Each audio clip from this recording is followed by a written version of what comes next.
All right, we have a urgent message coming in. And my guides were ushering me to get to this message.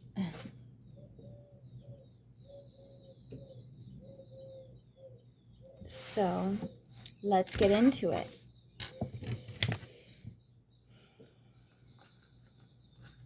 This was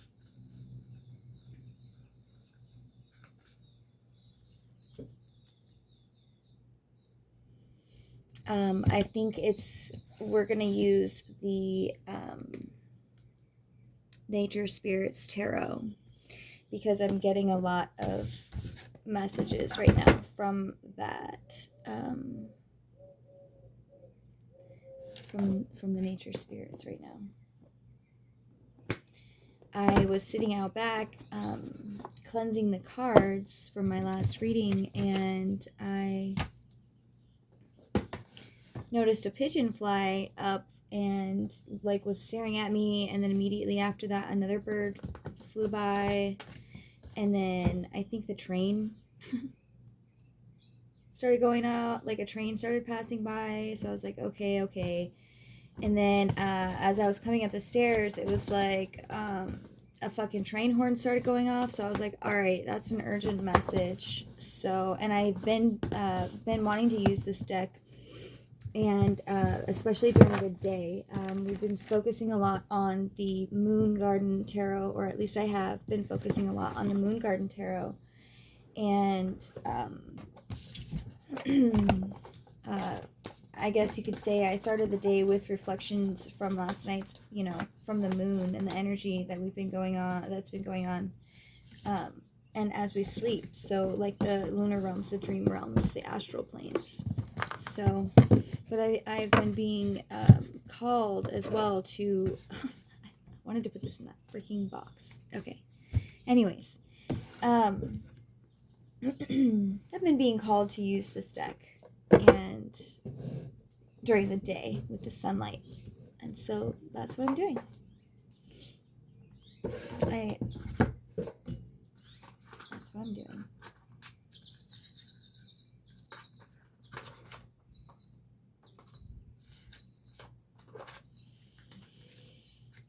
Okay, so Nature Spirits.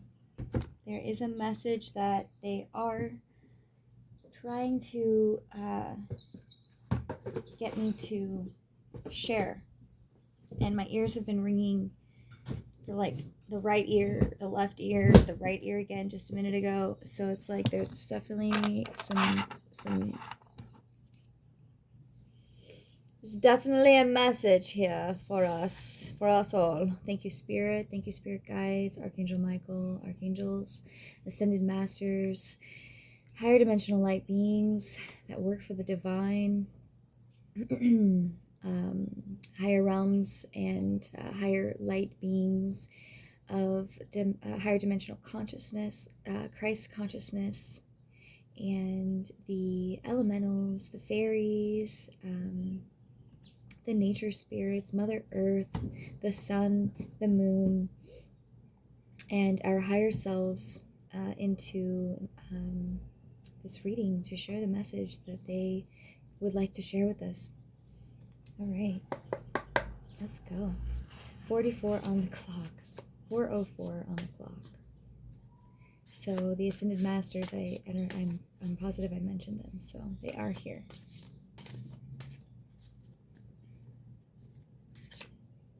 So I accidentally look like things are a little mixed up here, which I guess it doesn't really matter. We're just going to go with that. Some cards are, facing the front, some cards are facing the back, and some are upside down, and some are right side up. So we are going to go with that energy.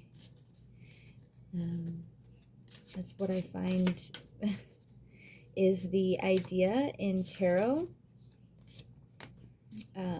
to kind of just feel out your instincts, you know what I mean? Really check it out. So it's like I have like half of the cards are being shown to me and half of them are hiding. So that might be significant. So let's get some energies from the nature spirits, from my spirit guides, from your spirit guides, from the archangels, the elementals, any of the, you know, insects, plants, birds that wish to share a message with us as they've been trying to come in and share a message with me. All right, so I'd like to get 4 cards. Not that many cards. I'd like to get 4 cards. Okay, I think that literally is 4 cards.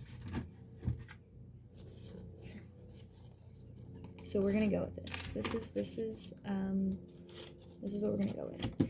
So, and I am going to leave those cards here. I want to get the energies for this first for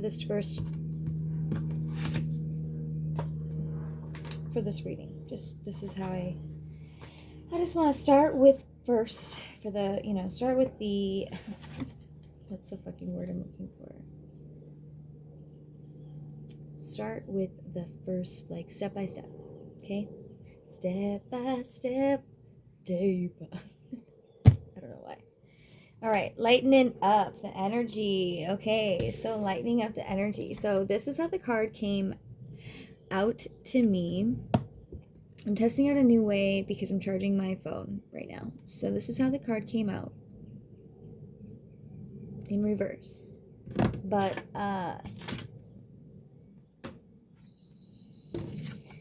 and it is the, is that the 8? Yes, so that's the Roman numeral 8, which is, and that's 8 of Wands.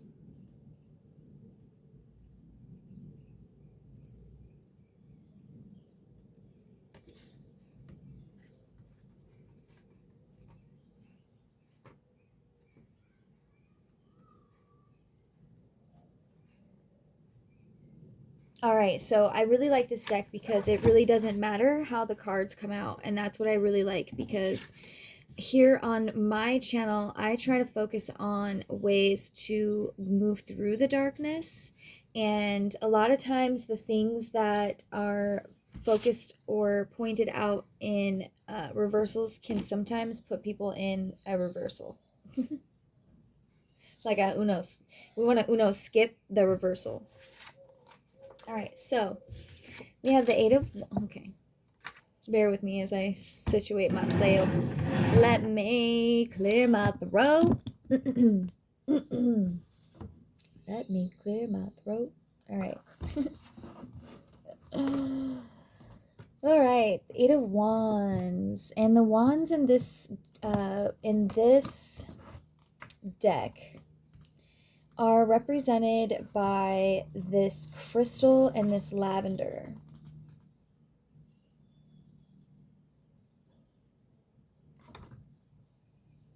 Which is really, really cool compared to some of the other ways that the wands, and my moon deck too. That one, you know, has a really cool,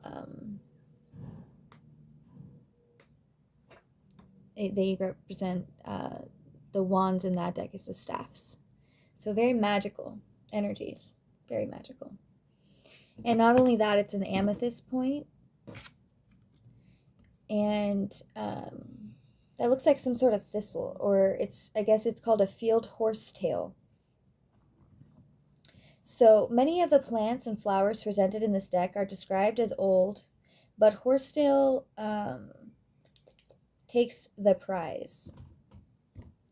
So this is, I apologize for that. My childlike energy just lets me blurt out whatever needs to be released without shame.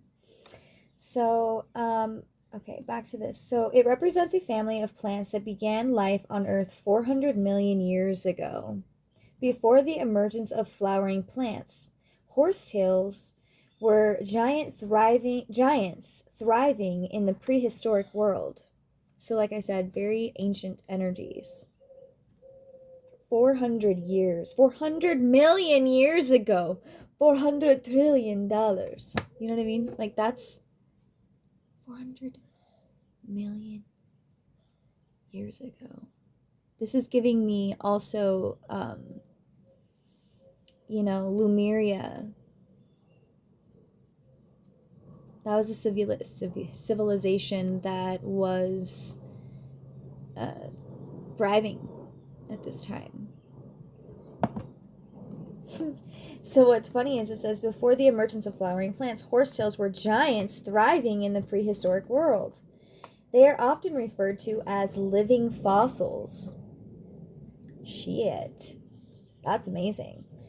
Our spiritual heritage is as old as humanity. Sadly enough, we have traveled far from our source, and the return is a long and arduous journey. Horsetail reminds us of the pilgrimage we make, watching vigilantly from every corner of the planet. The horsetail has seen it all. It counsels us to confide in heaven, achieve a quiet nature, and always take direct action. These are humble commandments from an ancient plant that has never forgotten its connection to the divine and has always remained deeply rooted in its home, our planet. Wow. And it almost looks like an ancestor to the pine cone, actually, if you look at it. And it looks like the pine cone, which maybe they're related. I don't know. But the pine cone is actually the ancestor of the flower, and it's a sign of consciousness, higher consciousness. In ancient Egypt, on the Pope's staff, you know what I mean. And this is an 8. We're in the year of the 8. Ancient energies, for sure. Ancient ancestors.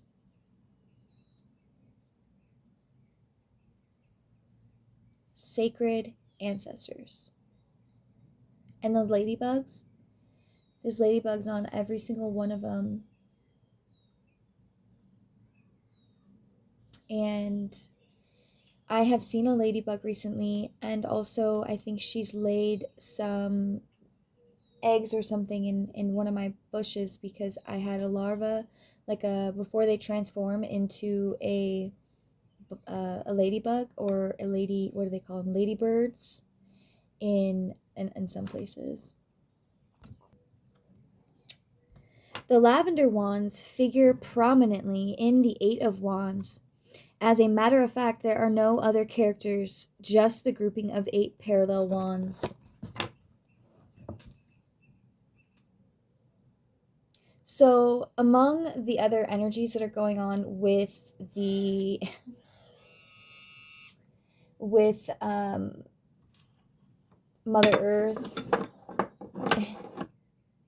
Mother Earth, our moon, the sun, 414 on the clock,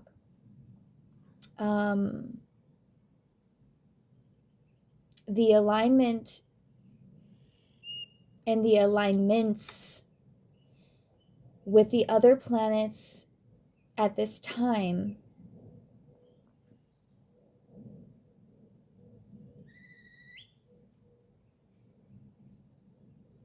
it's like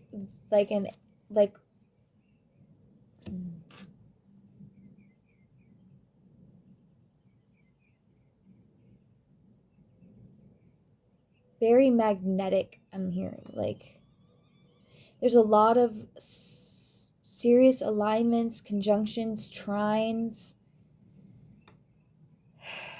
triple conjunctions, I think, even going on. The moon is going through its 25th solar maximum, which is the sun goes through its cycles just like the moon and everything else. Us, the earth, like I mentioned, like this is all relevant. And the number 8 like is really relevant.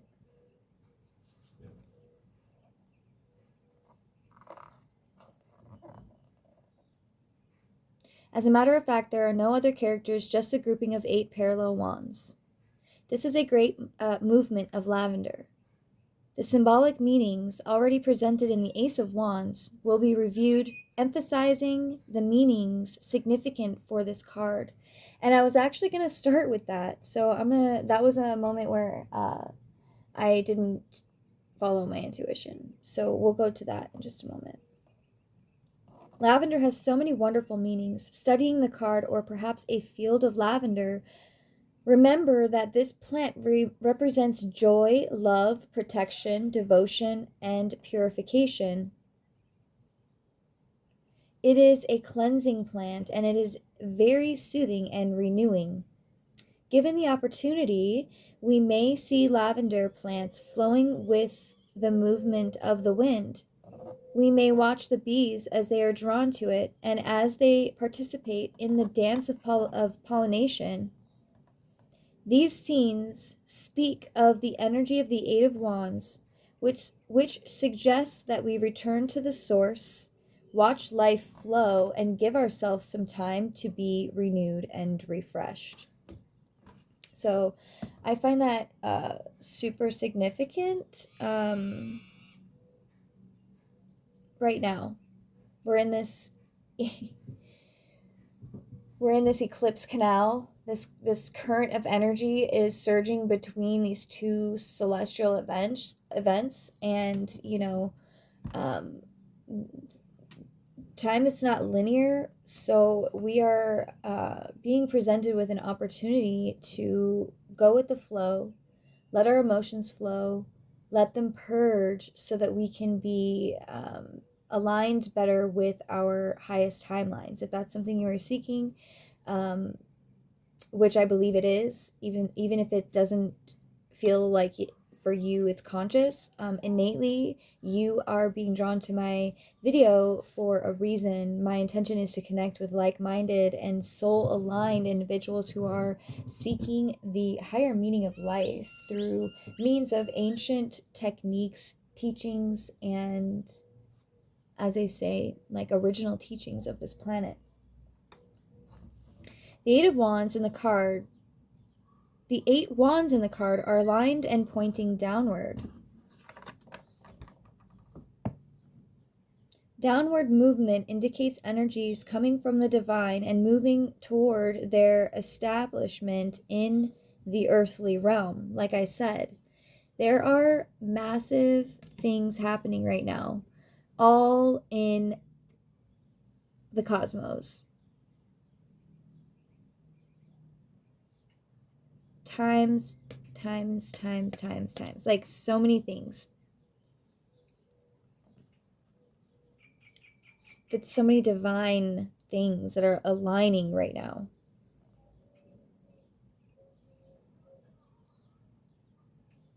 Through our philosophical,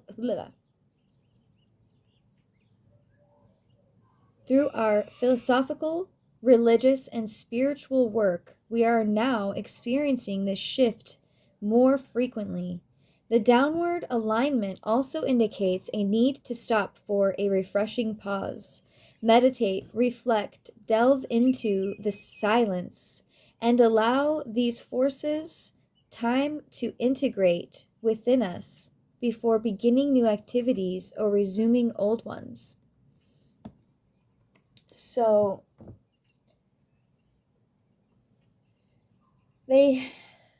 during this time, you are going to want to,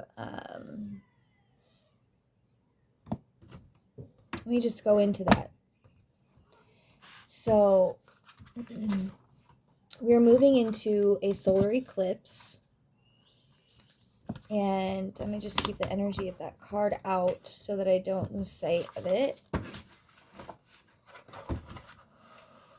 All right, so The solar eclipse, April 8th, 2024. A rare opportunity for spiritual growth and development if we open ourselves to receive its beneficial energies and lessons. A solar eclipse happens when the moon passes between the earth and the sun, totally covering the sun for a short period of time. In this case, it is a total eclipse. It does partially cover it as well, but we're moving into a total solar eclipse. This alignment holds deep symbolic meaning and has been known by ancient cultures around the world to spur changes in our lives. During eclipse, the veil between worlds are thin. As dark cosmic forces draw nearer, it's a time to reflect inward and release what no longer serves us and our higher selves, and attune to life's deeper purpose. Spiritual traditions teach that an eclipse is a time for personal transformation, empowers us to reshape old patterns into new enlightened phases of experience. That's deep. Profound gifts, and this is a profound shift that is occurring, which we just spoke of here. Shifts. We are now experiencing this shift more frequently. This eclipse may spark for those willing to accept this transformation. So, preparing spiritually for the eclipse. Growth of human consciousness and spiritual development. So, a celestial phenomenon, a powerful gateway, a cosmic portal that will open up to allow higher dimensional energies and frequencies to penetrate our earthly realm. Influx of divine light and cosmic codes has a potential to catapult and catalyze a massive shift in human consciousness, accelerating our spiritual awakening and evolution as a species, creating a moment of darkness in the middle of the day. The universal lines and perfect celestial symmetry and energies from the higher realms are able to flow. Deeper spiritual currents can be felt by those who are attuned. Leading up to the event, increase intuitive awareness, vivid dreams, kundalini awakenings, or an overall feeling of energy flux as you are beginning or being recalibrated to the incoming energies, the incoming light frequencies. The eclipse provides a gateway for activating DNA strands, triggering awakenings, clearing blockages, downloading new templates of consciousness from the cosmic source. So we want to be in alignment with this energy. So we are being asked, ushered, and assisted at this time to purge deeper levels of our shadow, basically. And this is like it said, like I was mentioning in this card's advice is meditation, prayer, and I'm also suggesting right now, being that we're in the eclipse energies, sacred ceremonies. I wouldn't, I don't do witchcraft. I don't like do spells and that kind of thing. So I don't know. I always see that in people's suggestions for right now. But I hear that it's not a good time to be doing that stuff. And it's also not a good time to be, you want to be in reflection. This is a massive, the moon, earth, the sun, everything is being,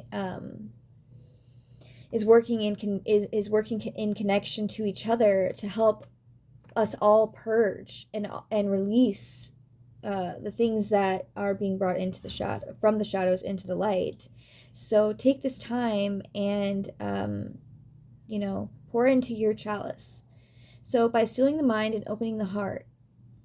So by meditating, if that's hard for you, I suggest, finding ways to connect to yourself, whether that's a walking meditation, whether that is sitting in stillness, just laying there, allowing yourself to feel relaxed and allowing yourself to just be. However you are, connecting to yourself, just the intention of connecting to your heart, specifically the heart brain coherence, and connecting to Mother Earth. If you're struggling and go outside, put your hands face down on the earth. If you can't get outside, just visualize yourself in your spot, growing roots, and using your hands, and really still connecting in that way, because we have powerful auras. We have powerful auras. So by visualizing these types of things, you can connect with Mother Earth, and you can purge to her everything that needs to be released, and the sun will help with that. The moon is helping you reflect. It's all part of us in spiritual alchemy. And this is really potent, really potent. I don't know how often that the eclipses and the eclipse energy and the equinox energy normally lines up with this galactic center of our Milky Way, but I find that it's going to be very significant, because these are extremely high realms. Okay, so I wrote something down about this. Let me see. Okay, so we're just going to keep going, because I do talk about this. So you may experience rapid healing. Okay, so let's just go right into the galactic center, and I can go back. So the center of the Milky Way, galactic disk. Most of our stars and disk are the disk. Okay, most of our stars and dust.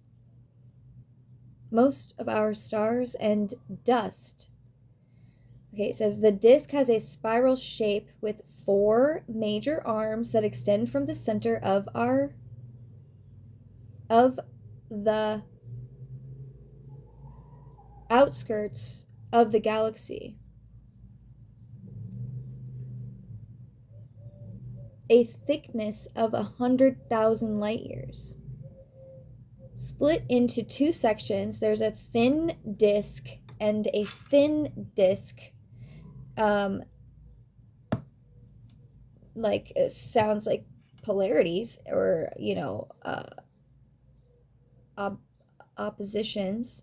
So the thin disk is the younger and denser. Most of star formations and activity occurs in the thin disk part of the galactic center, and on the thick side, it's more of an older and more diffused part, where the stars are more metal poor and less luminous.